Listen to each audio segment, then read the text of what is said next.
আসসালামু আলাইকুম এভরিওয়ান। তো আজকে আপনাদের দেখাতে নিয়ে আসলাম শ্রীমঙ্গল বুদ্ধিস্ট টেম্পল। সো এটা পড়েছে কুয়াকাটা তালতলিতে। তো দেখুন, আসলে আমাদের এই কুয়াকাটায় সর্বপ্রথম যে বৌদ্ধ পরিবার বসবাস করে তারাই হচ্ছে এরা।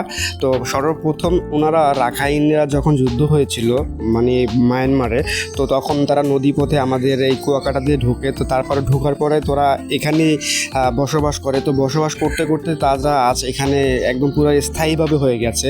তো সর্বপ্রথম তারা কিন্তু হচ্ছে মায়ানমার নাগরিক বা আমরা রোহিঙ্গা বলতে পারি। যাই হোক, ওদের সম্পর্কে আর না বলে, যেহেতু আসছে আমরা মেহমানদার হিসেবে তাদেরকে যত্ন করতে পারি বা দেখতে পারি। আসলে ওরা আসলে দেখুন এসে যে কত সুন্দর পরিবেশটা কত সুন্দর করে গুছিয়ে নিয়েছে ওদের মতন করে, সেটাই আজকে দেখালাম।